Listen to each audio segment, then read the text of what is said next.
And good day, everybody. This is Emar Sopertute, editor and publisher of the sportsinquirer.net, and welcome to the latest edition of the Sports Inquirer Show. We're very happy that you're joining us today.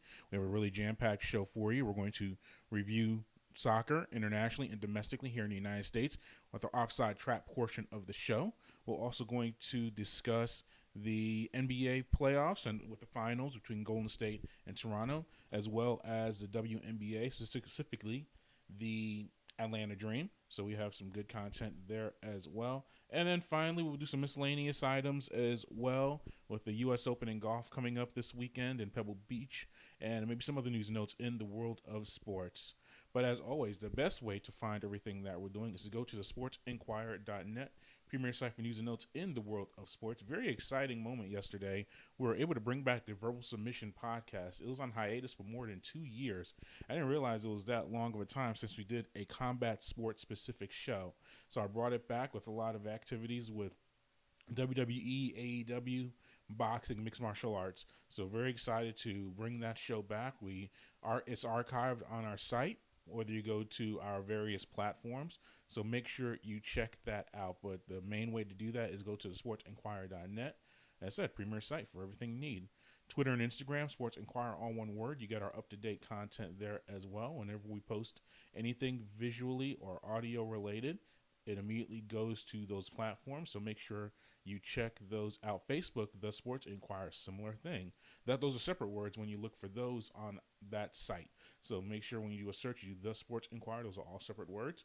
You do a follow there, and we really appreciate that. And finally, subscribe to us on YouTube and SoundCloud under the Sports Inquirer. We were finally able to get some of our verbal submission. That last podcast is actually now on YouTube, so we're able to figure that out. Something that has been requested and something I've been really wanting to do for a while. So very excited about that. Also, SoundCloud. There's all of our past shows, our current shows, and ones we're gonna have in the future. Just go to SoundCloud as well. You subscribe to there. And I've been seeing a lot of good numbers from SoundCloud, so that's really an eye-opener in a good way. And I think a lot of you prefer to get my platform in that form. So make sure we'll keep sending it on the SoundCloud. And at the sportsinquirer.net, there's an audio link right with every post that we do, whether it's the podcast or Sports Inquirer Show, which you're listening to now, or we do our other specific shows. And I'm looking at the list of shows that we've done in the past. I'll pull it up now since we're open book here. We've done a Major League Baseball specific show. I think, I always say I do that in the summertime, but we're in June right now, so I do need to do more of that. But if you want more Major League Baseball, which it has been requested, I'll try to make that happen. I don't know if I'll do a specific show with that one. I think I'll just more incorporate it with the Sports Inquirer Show. But we've done baseball shows. We've done, verbal submission. Yep. NBA. We've been able to find a way to incorporate that into the Sports Inquirer Show as well. All of our basketball-related content. But that's definitely an option as well that we may do in the future. And when we get to the college football season, I definitely know we'll start bringing back our Technical State of Georgia Athletics show. And that was a really fun show to do because it's specific to the college sports scene in the state of Georgia. We're based here in Atlanta, Georgia, technically Ackworth, which is a suburb of Atlanta. But we used to do a show there, about all of the specific Georgia colleges, which is from University of Georgia, Georgia Tech, Georgia State, Kennesaw State, Georgia Southern, Mercer. I'm sure I'm forgetting someone. Those are really like the main ones. Georgia Southern, I think I mentioned it. Yeah, so those are the main ones that we've done. We might bring that show back as well. But as I said, I've been finding a way to incorporate all of the topics that we need on a specific time within the show itself. But I was just going through my archives and going through some things. I went back and saw, hey, we should do some specific shows on certain topics. But make sure you go to our various platforms, get that verbal submission podcast. I was very excited to bring that back. I thought it was a good show. Talk a lot about AEW, the latest wrestling promotion to hit the scene, and some other things as well. So I highly recommend that you check all of that out. We're going to take our first break of the show, and when we come back, we're going to discuss the world of professional soccer internationally and domestically and our Offside Trap here on Sports Inquirer Show. All right, and welcome back to Sports Inquirer Show. Marcel Portuguese speaking with you. Here is the Offside Trap portion of our show. I was able to attend Atlanta United's recent matchup against Chicago Fire at Mercedes-Benz Stadium. Me and 67,000 other patrons are able to see the contest, with Atlanta emerging with a 2-0 victory. Can't take for granted having that many people in one stadium at a time. Now, the 67,000, that may be a little bit of a generous bump from who are actually attending the contest, but very impressive to have that large amount of people at one arena, especially for professional soccer in Atlanta in the middle of the summer. And the thing about these matchups, and Atlanta United, they posted on their Instagram that one day outdrew the Champions League final between Tottenham and Liverpool, which we'll get to the analysis of that match. And that match was in Madrid, and technically they did outdraw them by a few thousand, but then also they had the averages that they've been drawing better than a lot of European teams out there. And the interesting thing about that, I think, is you have this in the Southeast. Adjusting our audio here. Yeah, there we go. Yeah, you have a fact that you have a Southeastern team outdrawing teams from England, Spain, France. Not many of the German teams. The German teams usually dominate the attendance, and there are factors in that where you don't have as many matches possibly, or the capacity of the stadium doesn't allow it. That's what we've seen from other fans, that you have places like Juventus, Tottenham, Liverpool that don't have the same capacity as Atlanta United does, and they'll say if they had 70,000 seats to sell, they would sell those out, and they probably would. I mean, that's a fair point. Those are storied franchises that have big fan bases, but the reality is those stadiums do not, in Turin and in Liverpool and Manchester and in London, some of these places, they do not have the capacity to hold that many people. So that's just the way the stadiums go. And Atlanta is not manipulating the numbers; they're just stating the facts. But it's always interesting. But it's very impressive to see that many people coming out to a match and engaged in it. The match itself, pretty straightforward performance for Atlanta. Joseph Martinez scored his 9th and 10th goal of the season, and it was a 5th consecutive home win for the team. Martinez, with 2 goals, which is a brace, is the 15th time that he has scored 2 or more goals in an MLS contest, and the 3rd time he's done it this season.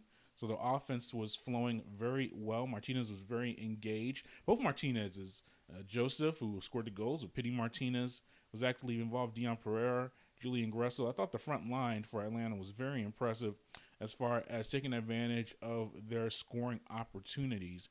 Atlanta recorded its 8th clean sheet of the season, tying its record from 2018, which also gives Brad Guzan, the goalkeeper, the MLS lead at this point of the season. So they already have 8 clean sheets, and they're not even at the halfway point of their 2019 campaign. So the defense has been showing up quite a bit for Atlanta. The win itself finished a run of 8 games in 28 days, and Atlanta was able to pick up 18 points out of a possible 24. So Atlanta had a very active slate of action, and to get 18 points out of 24 is very impressive. And it could have been more. They've dropped 2 road matches. The 2 road matches that they dropped at Salt Lake and at New York, the Red Bulls match, I would say, was a pretty straightforward win for the Red Bulls. But that Salt Lake game, if you remember, a few weeks ago, Atlanta was able to tie it up 1-1 and gave up the goal in extra time. So that should have been at least a point.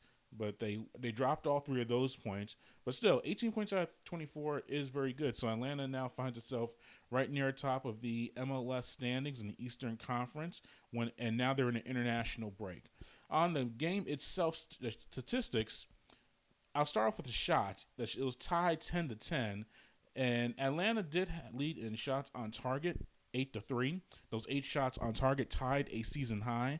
But we've talked with Brad Guzan before about playing in this type of system under manager Frank DeBoer, him not seeing a lot of activity and trying to keep himself mentally and physically engaged, while Atlanta has a lot of possession. They did not have that. We'll get to possession numbers after we hear from Brad, because we have some audio from him. but he did face several shots. He had to say he saves 3 of them, but there are also he did a lot of clearances. He was very aggressive in grabbing the ball when it was in his penalty area. So we talked with Brad about that and him keeping this matchup being able to stay active because of the constant attention he was receiving. So here is Brad Guzan. Listen, as I said, we knew it was going to be a tough game. Chicago's a good team. They've got a lot of attacking options, a lot of attacking pieces. Their movement was very good. Probably just didn't have the final pass, the final ball, whatever it may be. But I also put a lot of credit to the guys in front of me on our side. So, it is what it is. When you're involved physically, you've got to come up with the goods and make a save or two. Other nights, it's only once or twice. And we're on a good run.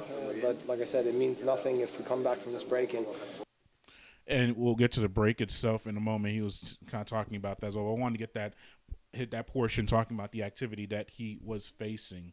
And other statistics from the matchup. Corner kicks, Atlanta led 6-2. Clearances, as mentioned, Brad was very actively involved in that. Atlanta led in clearances 19-11. Offsides 4-3. Atlanta, nothing really big there. But the biggest statistic I saw from the matchup was possession. If you've been following Atlanta the past few weeks, they've been averaging close to 60 to 70% possession in their matchups. Chicago actually led in possession in the contest 53-47. And what that means is that Atlanta was, I think what I saw was Atlanta being more aggressive with their offensive attack and going forward more instead of holding in the midfield. I think they saw some opportunities to push forward a little bit more, and that's where you get more shots on target and things along those lines. Now, Chicago, when they were able to get the ball, they held it a little bit longer and were able to get shots, but there were long distances and were not on target as much as Atlanta. So that was a little bit of a change from what we've been seeing from Atlanta as far as possessing the ball in the midfield and holding it quite a bit. You're seeing Joseph Martinez. I always have to say Joseph and Pity because the same last name. We're saying just Martinez, meaning Joseph. But with Joseph Martinez, he's playing more forward now. I like what I'm seeing from him as far as he's retrieving the ball and, out maybe 30, 35 meters outside of goal, but he's playing more forward, and you're seeing him get more shots on target, and he's going to break through and score when he has enough opportunities. So I think when you add that all together in that matchup, that's how Chicago is able to have more possession in the contest, but Atlanta have better scoring opportunities. We're able to speak with Jeff Larentowicz about that particular subject and hear his thoughts on having the possession swing towards the opponent for once.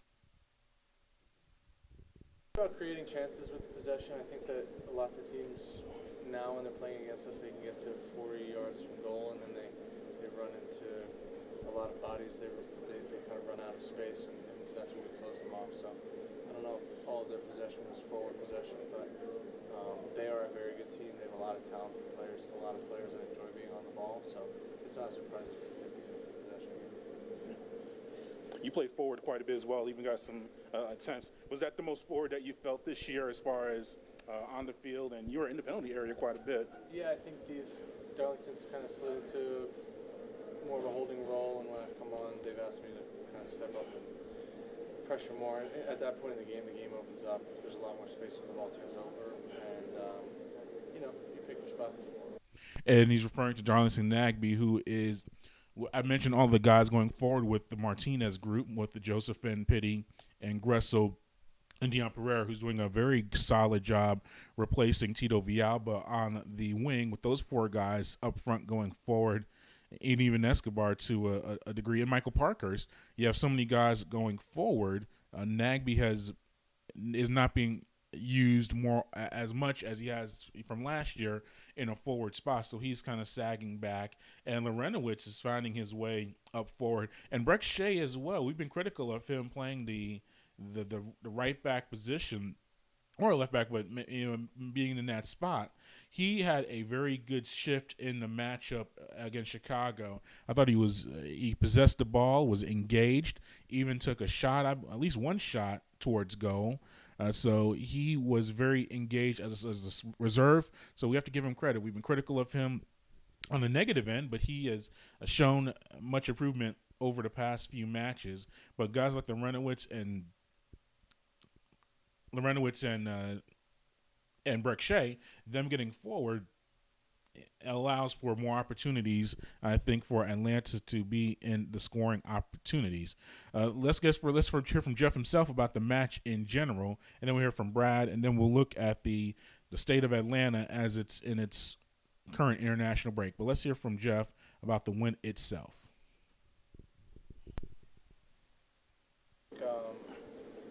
Over the past month, we've earned it. I think there have been a couple of tough games in there, but to finish strong the way we did this week, I think everyone's going to enjoy their time off.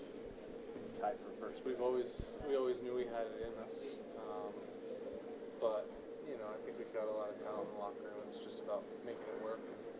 It's been good team performances. To get shutouts, it's always a team performance, but you've had individuals step up and have big games. Joseph scoring is always a big thing for Atlanta United. He's doing that right now, so it's good to be where we are right now. So I think we defend as a team more than we ever have. I mean, we don't defend with 5 or 6. We defend with 10 or 11. I think Brad has been huge in a lot of these games. I think he deserves a lot of credit because he's been very good, especially on Wednesday night, making the save when the game was tight. But it's a team performance, and to defend, he defends as a team. And like I said, we're doing it with talented guys. And that was Jeff Larentowicz post-Chicago. And let's get straight to Brad and his thoughts on the team's shutout 2-win victory over the Fire. It was a good performance. After the running games that we've had, the few rest days that we've had, to put together the performance that we did tonight. We knew it was going to be a hard game. It certainly was. But to come away with 3 points was huge. I think just our organization, our ability, especially early on in the season, we're conceding chances that were clear-cut chances that similar to what Joseph had tonight. And in this league, when you give those types of chances to players like Joseph, like the quality strikers that are in this league, they're going to punish you. And as of late, we've been limiting those chances and making it difficult on strikers, on teams to come in and really break us down. And good with the ball. And when you're good with the ball, when you protect it and you don't turn it over carelessly, good things happen. All right, and that was Brad Guzan, a very active locker room, as you can hear. A lot of activity with guys happy for the win, but also kind of moving things in and out because they are off for a while. Their next matchup is on June 26th at Toronto. So they have almost a month off, or 2-3 weeks, which is an eternity in the soccer calendar for a domestic team. So other notes from the matchup, Pity Martinez and Franco Escobar each registered their second assist of the season. Dion Pereira, as I mentioned, got his first MLS assist. And Atlanta is in a good place right now. As I said, they've had this tough stretch, a very active slate for them, and now they can take a break. And some of their players are on international duty. But let's start with Joseph Martinez. Today he plays for Venezuela in a international friendly against Mexico in Atlanta. We're not going to the matchup, but that's a very big moment for him, and he's very excited about it. And if you head to our site, we have the video of Joseph Martinez talking about playing for his native country in the United States. So he's very excited about that, but he has international duty. But outside of him, it looks like the rest of the team that would have been committed to different things, it's been kind of not as much as we thought. We thought that in the Gold Cup, we would have several United States players involved, like Guzan, Miles Robinson, Darlington Nagbe. None of those guys at this moment are on the roster to participate in the Gold Cup, which would have taken place really through mid-June and through July. So they're out. Joseph Martinez, he has he's doing his Venezuela duties, but outside of that, he should be back. Tito Villalba, I know he wanted to play for his native country. He's still injured, so he's been rehabbing. I mean, I guess the players want to play for their countries, which is very important. But he is now rehabbing in Atlanta or somewhere around the world. but he should be back for Atlanta playing for them. Ezekiel Barco, the Argentinian U-20 team, was eliminated from the World Cup yesterday, so they are out, which means that he should be back in Atlanta very soon when they resume training for their MLS matches. And I should say this, they actually have a U.S. Open Cup match this coming Tuesday in Charleston against the Battery, and that date is June 11th. So we'll do a show between now and the 11th, and we'll talk about that further, the actual matchup itself. But outside of that matchup in the U.S. Open Cup, their next MLS contest, as I mentioned, is against Toronto on June 26th. So everyone should be back with the team. And I have to look at the Venezuelan calendar. He may not be able to play in the 26th, Joseph Martinez. But outside of him, everyone may be back with the roster. And that's very big for Atlanta as they make their push moving up the standings of the Eastern Conference. And the LAFC they're still doing well, but they've not kept up their torrid pace from earlier in the season. So Atlanta may be in contention for that supporter shield once again. We'll break down the MLS standings on our next show or two and where Atlanta stands there. But I want to move on to the Champions League final, which took place for UEFA, and Liverpool was able to win the sixth championship with a 2-0 victory over Tottenham in Madrid on June 1st. Mo Salah scored the penalty attempt in the first half, was able to give 1-0 lead. Liverpool scored the game winner in the second half. And I thought it was a culmination of Jurgen Klopp's vision for what Liverpool can be. Liverpool is one of those franchises and organizations that if you start following soccer like many of you, at least the age group that we kind of cater towards, you have thought of Manchester United in the 90s and them starting to win EPLs and Champions Leagues and things like that. But you can argue the most storied franchise in all of Great Britain, at least in England, is Liverpool.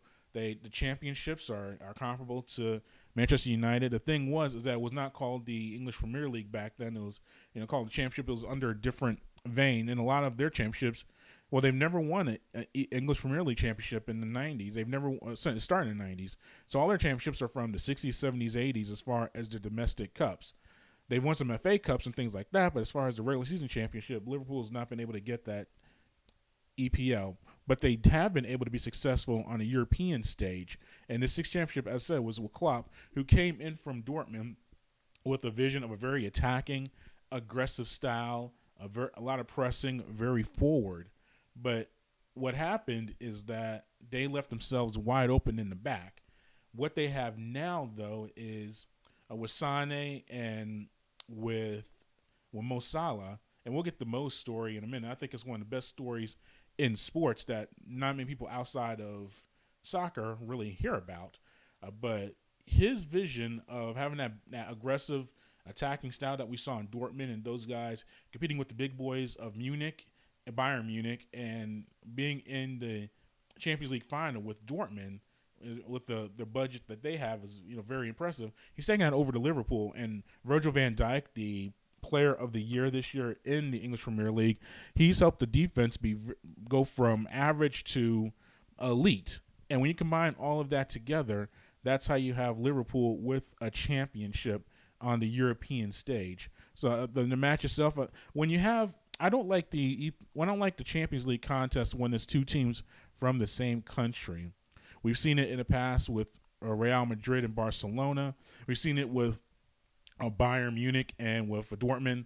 When you have those matchups, I think that the teams know each other a little too well, and it leads to not the best contest. And I thought you saw that in this matchup as well. And Tottenham, respect to them for making it to the finals, dealing with all the injuries that they've had, especially to Harry Kane. Kane played in this matchup, but to make it to the final with their roster and what the limited budget that they have. And I say limited budget relative to the competitors that they're dealing with with City and United and Liverpool to a degree, and Arsenal and Chelsea. And what Tottenham's doing is very impressive, especially when you consider that they did not make one roster move in the offseason as far as bringing a guy in or taking a guy out from their main roster.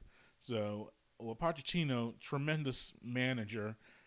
They have their new stadium. I don't know if it's called White Hart Lane still, but they have their new stadium in that same area. Next year should be big expectations for Tottenham, but they also have to spend money. And we're already seeing that Dele is getting transfer rumors to Bayern Munich, and he's an indispensable player for them. So we're seeing some other deals there as far as Harry Kane. He's signed long term, but he could play anywhere in the world and be a successful player. So they have to keep their young core, all those guys that are 26, 27 and under. And if they can do that, they can compete for the EPL title and the Champions League. But they also have to keep the manager as well. There are a lot of openings that are going to come up and a lot of rumors and speculation. So they have to figure all of that out. And I also have the Mo Salah story. 2 years ago, you could have had him for almost nothing. He's played on 4 teams in 2 years, bounced around, including Chelsea. And the fact that you have on the field a guy who's found his form and has become one of the elite strikers in all of professional soccer in the world, and especially when an Egyptian Muslim in a place like Liverpool, it's a tremendous story. And Time magazine's recognized him, I guess, one of the 100 most influential people in the world.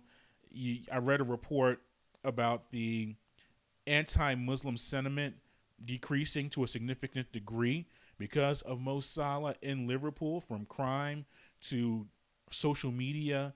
You've seen a decrease in all of the anti-Islamic sentiments, and it ties straight to Mo Salah. So what the man is doing on the field, as I said, over the past 2 years, being the best player, I think, in EPL, and Van Dijk is a tremendous player as well, defenseman.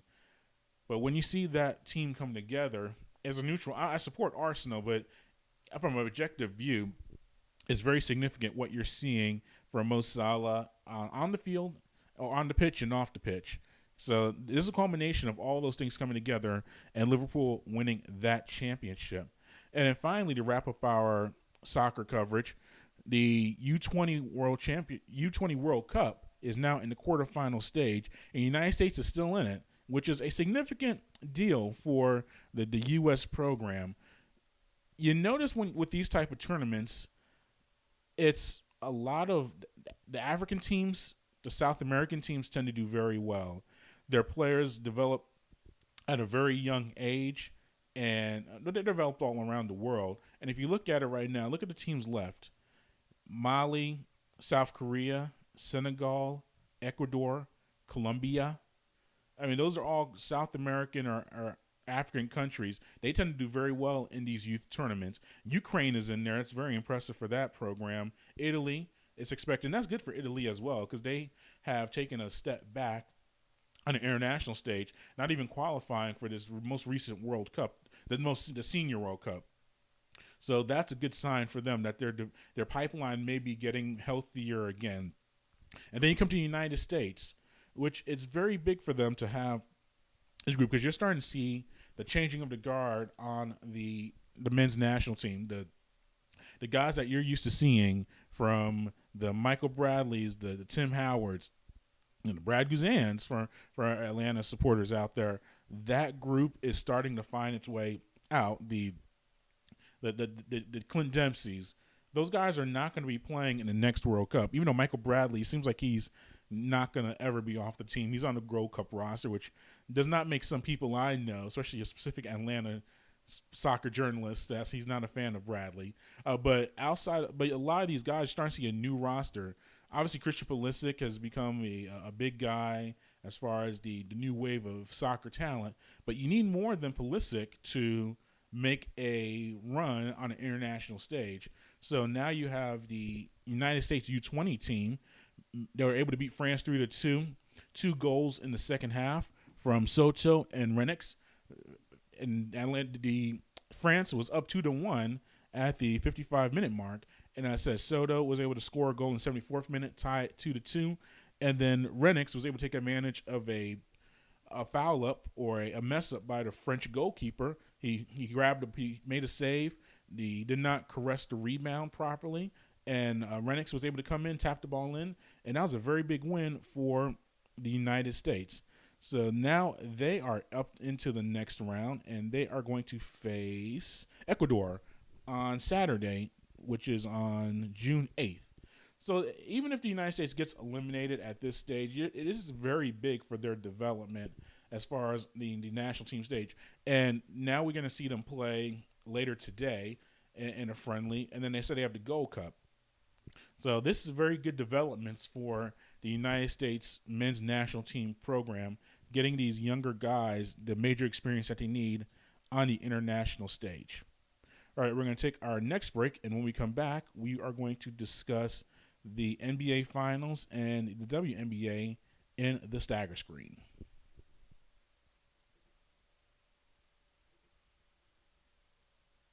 All right, welcome back to Sports Inquirer Show. Emar Sopertu here with you. The NBA Finals is now in Golden State in Game 3, which takes place tonight, actually, on June 5th. But let's look back at Game 2 in Toronto, where Golden State Warriors are able to tie the series against Toronto with a 109-104 victory. This contest was very crucial for both teams. And I'll say this as well.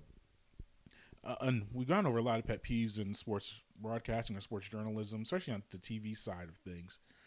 If you ever ask a player or a coach, especially when you get to the playoffs, if it's a must-win, they should revoke your card, your pass, your credential, whatever way you get into the building.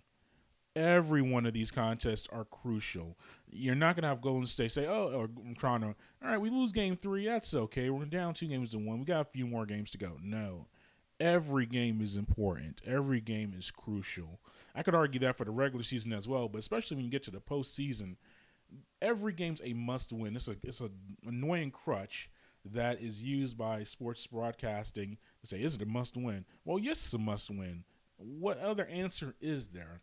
So even though the series started, I've seen people say that it's a must-win for Golden State because they're at home and they can't afford to go down 2-1. And I've seen, well, Toronto, it's a must-win because they can't lose control of the series being down 2-1 with the next game on the road or at home. They're all important. So to say that Game 2 was a must-win for Golden State because they're down 0-1 is ridiculous. But also for Toronto, we could afford to lose a game because we won Game 1. No. Every single game is important. And both teams played like it. Sloppy game overall, but Golden State was able to come out with the win. The thing about Golden State at this stage, it's almost a walking wounded. Now, you're going to hear no sympathy from a lot of people about it because Golden State has been playing with a stacked deck over the past 3 seasons with Kevin Durant on the roster. But with Durant being out with his calf injury, I highly doubt he's already out for tonight in Game 3. I don't think he comes back for the finals. He hasn't been on the floor practicing, and someone made a good point about at this stage of the season, they don't really practice at all because you want to save your stamina for the actual contest. But still, the man's, I'm assuming, I don't even see him running or doing anything. We mentioned this on our last show. The NBA media, out of all media's forms, whether it's football or baseball, you're so entwined and intertwined with everything that's going on. If Durant was doing 5-on-5 drills or 3-on-3 drills or even just running up and down the court, we would know about it just because of the way the media works and the way the system is.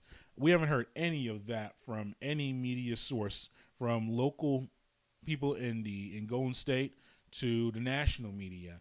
And the fact that he's not doing any of that, he's not going to step on the floor and start running. We saw Boogie Cousins make his comeback in Game 2. We were seeing him do drills in practice, and he was running and doing things like that before he made his comeback. So the fact that Durant's done none of this, and you want him to step right on the court and start playing, I highly doubt that he's going to play in the series. He might. I'm not saying he's going to be shut down. I'm not a doctor. I don't know the entire ins and outs of it. But Golden State's been going to have to deal with it. The good part was, I said, with Boogie Cousins coming back, he gave him 28 minutes, 11 points, 10 rebounds, 6 assists. Very active on both ends of the court. They needed that in a major way. Klay Thompson with 25 points. He tweaked his hamstring with a coming down from a 3-point attempt at almost at a full split. So he is questionable for tonight's contest as well. Steph Curry, he had 23 points in the game as well in Game 2 victory. So what we're looking at right now is Durant, he's out. Klay Thompson, he is hobbled. He may play. I won't be surprised that he does play, but he is not going to be 100%. No one's 100% at this stage of the year as well. We all know that. Another overplayed cliche. But you have to worry about his legs and what they can do. So it might have to be a Steph Curry, DeMarcus Cousins scenario where they're going to have to carry. Draymond get close to a triple-double, as he usually does. So you put all that together, it's not going to be the explosive type of play that we've seen from Golden State in the past. They're going to have to grind out victories, especially with Cousins being involved. And they're going to have to just do it 3 more times to win a championship. As far as Toronto goes, Kawhi is doing his thing, 34 points, 14 rebounds in the Game 2 loss. They have to get increased production from more people. And I'm looking at Kyle Lowry. 13 points in 28 minutes, fouled out of Game 2. That can happen. Now, Fred VanVleet picked up some things for Toronto with 17 points in the contest, but Lowry, VanVleet, Siakam had 12 points after his big 30-point contest in Game 1 in the victory. Those guys have to at least give you close to 20, all 3 of them, for Toronto to be competitive in this series. As I said, Leonard is doing everything he can on both ends of the court, but that was my big concern with Toronto in this series. I said defensively they could hang with Golden State. Even if Golden State has Durant, obviously it'll be a lot tougher. But I thought Toronto on a defensive end, the physicality and the system that they run could make it interesting against Golden State. But the problem with the other side of it is offensively. I don't think that Toronto has enough of that. And when you're only 104 points at home, that's not a good scenario for Golden State or for Toronto heading into Golden State tonight. So we'll see tonight in Game 3. I expect the crowd to be very into it, a lot of energy. They are used to hosting the first 2 games of the finals, so they haven't been able to do that. So they're going to be very active, very energetic. I think you're going to see a boost from Cousins being at home. He hasn't played a home playoff game since the first round, so he's going to be very excited and very motivated. I think Golden State wins this contest by double digits. I don't think that ends the series necessarily, but we'll see what happens there, and we'll have our show tomorrow to look at everything that happened there. We also have the start of the WNBA season, and we were able to head down to the Atlanta Dreams practice earlier last week, and they are 1-2 right now. They just suffered their second loss of the year on Saturday, June 1st, with a 96-75 road loss to Washington. And to be fair, to give the full picture, Atlanta played a back-to-back. They were at home on playing Seattle that previous night, and then had to go to Washington to play in Washington. And Mystics are a very good team. It was the opening of their new stadium or new arena where they're playing this year. So to say it was a flat performance would be an understatement from the Atlanta Dream. But you got Tiffany Hayes and Alex Bentley with 11 points each. Brittany Sykes with 9. Elizabeth Williams with 6 points and 5 rebounds. Jessica Breland with a team high 7 rebounds. But overall, you could tell that it was when they were down 26-16 at the end of the first quarter, and from there they just could not find their way back. But it's still very early in the season for Atlanta, and they're trying to work through some things themselves. The biggest thing is the health status of their perennial all-star, Angel McCoughtry, who is still dealing with the knee injury she suffered in the playoffs from 2018 and is trying to work her way back onto the team.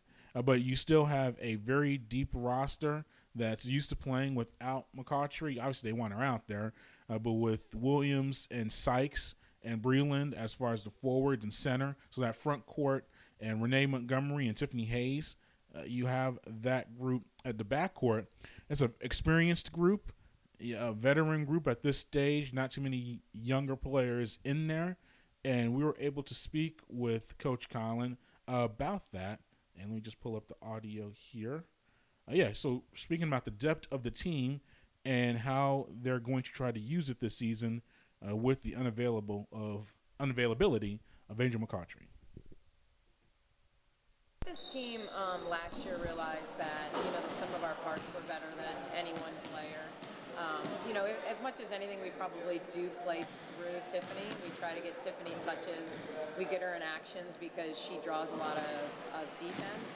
But this team is good because of our depth, because of all the pieces that we have. Our best game of the year last year at Washington, we had 4 players with 20 points and 5 assists in the same game.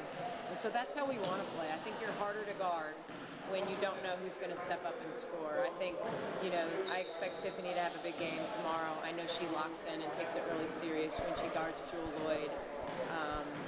Renee makes shots, and Renee's a positive leader. I thought really early she made big shots, and her plus-minus in the game was great. And I still think Sykes is going to have a breakout game.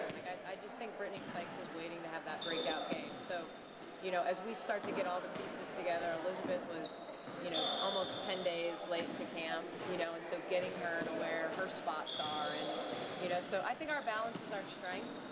Doesn't mean we're not always going to play through a little bit Tiffany. She's just so fast and hard to guard in open space. And that was head coach Nicki Collen talking about the depth of the team. And when we went to practice, we also noticed that they spent a significant amount of time going over defensive sets that I figured would be in the early portion of the season that would be the more difficult thing for a team to adjust to as far as what they're going to deal with defensively. But I actually got a different answer than I expected from Coach Collen. Actually opposite in my mind. I think that there are defensive principles. Last year we knew when I took over the team and everyone was new to me, I felt like we could be good defensively before we were going to be good offensively. I think it takes time for players to understand spacing and where their teammates are good on the floor. I think when you have good individual defenders and then you build around a concept of team defense. Now, what you saw today was how we, set to set. We have a base defense, but that doesn't mean against certain players or against certain sets that we don't veer off of that, and try to take somebody or something away. And so, our prep for scouting purposes gets very detailed, maybe more detailed than a lot of teams, but we also rely on our base. How are we going to guard flares? How are we going to guard pin downs? How are we going to guard certain actions? And I think you build that in camp. And so I think the beauty of this team is they already have that base, and so we get to move a little bit quicker.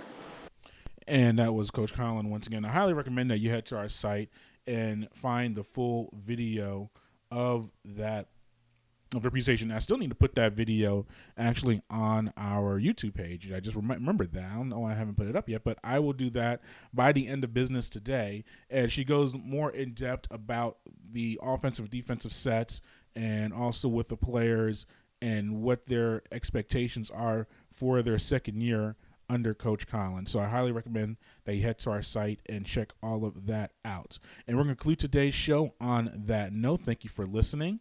And as always, if you want to find everything that we're doing, head to the sportsinquirer.net, premier site for news and notes in the world of sports.